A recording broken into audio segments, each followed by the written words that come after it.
Hello. So in this video, we're gonna see things from a different insight, from a different perspective, which might help you in your spiritual journey or your daily life journey. So God. So how we define God? God is that eternal, infinite being or consciousness, which is infinite, beyond time, beyond everything. That is how we define God, right? So if God is everything, God is infinite, eternal, then you also must be God.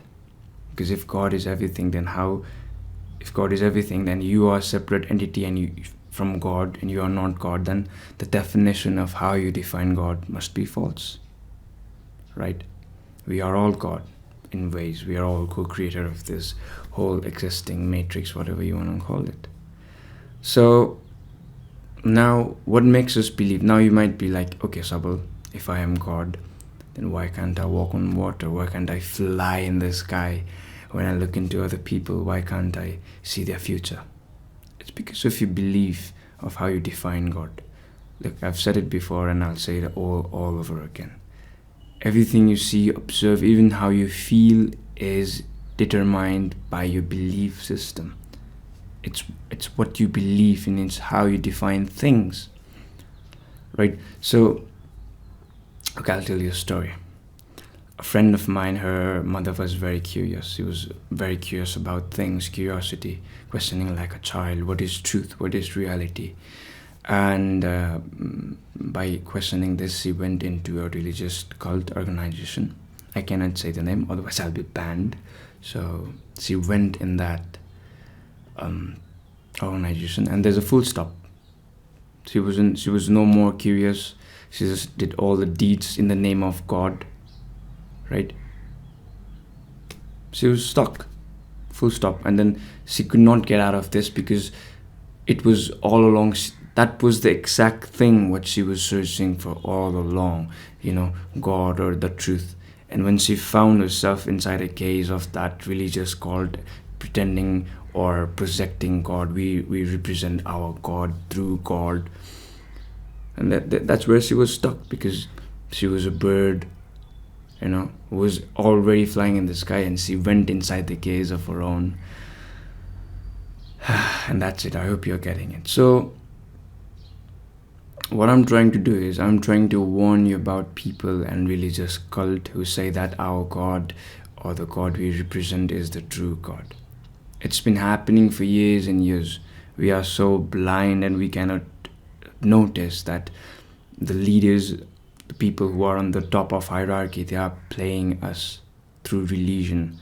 They're saying that you are the chosen one and then you have to fight for it in the name of our religion. That's what people have been doing, and still they are doing it. Our God is true God. But then if we see from a different perspective, if you observe that both are acting on their own belief system, they're acting through the belief system. It's what they've been taught. Religion A is the true religion because a kid was taught by his childhood, or he or she read somewhere or followed that religion or something because he believed it to be true.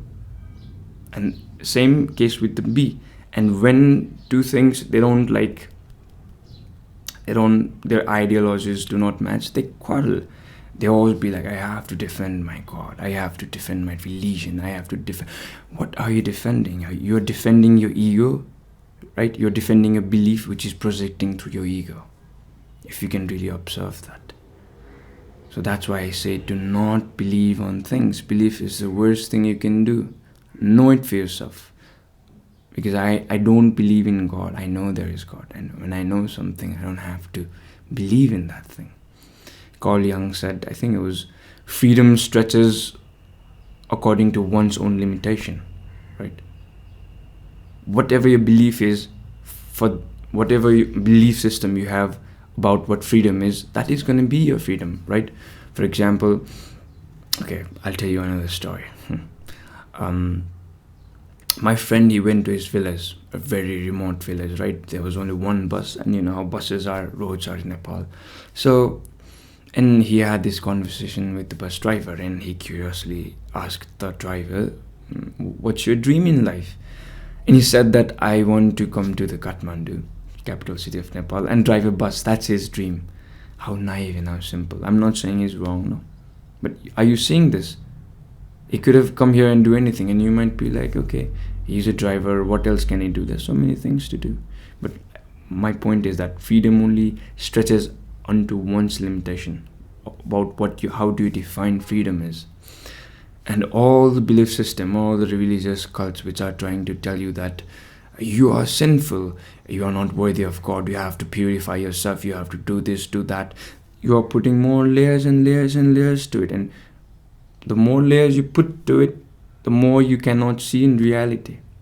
Because you think that reality is something outside which you have to seek. And by putting layers, by putting sunglasses of this religion, that religion, of white color, green color, you think that you will find the absolute truth. But the trick is to close your eyes and seek within. That's it. You might be like, okay, then what about religious like cults and gurus and all?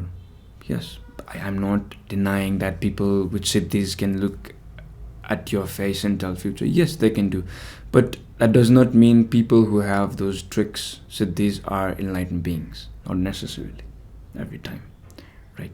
So now what we can do is that a teacher or a guru, he tells you or she tells you, he prepares you for that journey, but you have to walk that alone. And it is what Krishnamurti has told, that truth is a pathless land, that you cannot walk onto a certain path that a person had traveled and attain the same kind of wisdom or enlightenment they've got. Everyone has their own path, and religion tells you, just like for example school, everyone is taught in school, but some goes to become a doctor, some goes to become this and that, some become entrepreneur, right? It's the same way. I'm just giving you example out of lack of words, so I hope you understand it. Now you might be like, now what do I do? I'm stuck. You don't have to be spiritual to the best thing you can do is chant Om and just be aware of yourself. The best spiritual practice you can do is be aware of yourself, and I've taught you that before too, right? Is to close your eyes and be aware. If there's a sound of the bird, bus, truck, you don't label the sound. You don't give it a labeling or a meaning. You just be aware of it. And you become the sound itself. So that there's no dvaita, there's no duality in it. You become the sound. You are the sound itself. And the sound is you, and there's no duality on it. That's a simple practice, what we can do. I think the very purpose of so-called meditation is that. And all those yogis have given different practice of meditation, because not everyone is same, not everybody understands the same way. The thing I'm telling you, you might not understand it in the way I'm projecting you, and for other people it might just click in your head. It's the same way, because we are all different. We all perceive the world differently. That's why there are different methods, but every method you go reaches to the same path, that is to your inner self. So you can start by being aware of yourself. You meditate all day, and then when you're in traffic you shout, you're so angry. There's no use of it. Anyone can go to the forest, close your eyes and go to a beautiful place and you can meditate. I'm spiritual. Anyone can do that. It's when you're in the midst of chaos. It's when there's traffic. It's when you're under pressure. It's how do you handle yourself? How do you bring yourself out of it? That's when the process of meditation is needed. Some people are so proud that, I've meditated for 20 years, and then when there's a simple thing they cannot, I'm sorry. What's the use of it if you've been meditating for yourself for 20 years? Right, so that's what I'm trying to say. I'm trying to say, seek within yourself. Don't follow others blindly. Just because masses are following it does not mean that is the right path. The right path for you will always be inside, if you no matter what. And you can do that by start being aware of yourself, aware of your senses, aware of your mind, aware of your thought. By being present, that is the key to everything. This is not what I'm believing in, this is what I know. You can do through different processes, right? You can have your own method, but at the end, it is what it is. I hope you've understood it.